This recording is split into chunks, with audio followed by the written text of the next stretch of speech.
C'est pas un film de guerre au sens du genre. Je pense que ceux qui aiment vraiment le genre, ce genre-là vont être déçus. Mais pourtant, c'est un film, je dirais, oui, sur la guerre. C'était le seul livre qui parlait d'un type qui avait fait 14-18. Alors qu'en général, tout le monde, et que ce soit La main coupée de Sandrars, puisque c'est La main coupée, c'est le titre de Céline qui est pareil, enfin, ils sont tous à un moment, voilà, ils ont une blessure qui leur permet de sortir de l'enfer sur Terre. Lui, non. Tout mon cinéma, je pense, est basé sur l'initiation. Lui est un homme qui a envie d'aimer, qui est plutôt un personnage, on parlait d'un anarchiste, quoi, de quelqu'un qui refuse l'ordre, enfin l'ordre, en tout cas et ces ordres-là, qui étaient des ordres évidemment de meurtriers, puisque tous ces généraux, et quand on voit que des plaques commémoratives portent encore les noms de ces types-là, c'est complètement délirant. Ce film a été tourné au Canada parce qu'on n'avait pas... Il y avait des problèmes de financement, et donc ça a été un tournage très très difficile, très douloureux, très dur. Le fait d'avoir été justement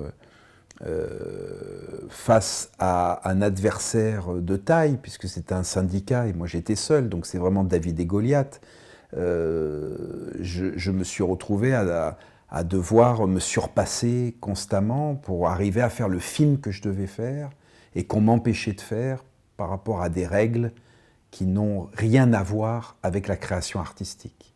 Ben, je me suis battu contre, et c'est ce qui fait aussi le film, c'est que le film avait besoin de cette énergie-là. Il y a cette séquence qui est quand même, qui dit tout, avec ce personnage, Ferdinand, qui est ivre-mort dans le trou d'obus, et ce type qui essaie de dire quelque chose.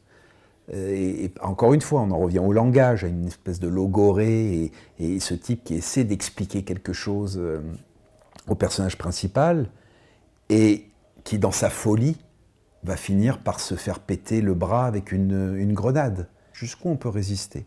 Et à quel moment on décide de s'amputer soi pour aller jusqu'au bout?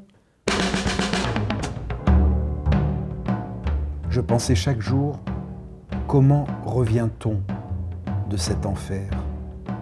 Qu'est-ce que c'est que d'être un rescapé, un survivant?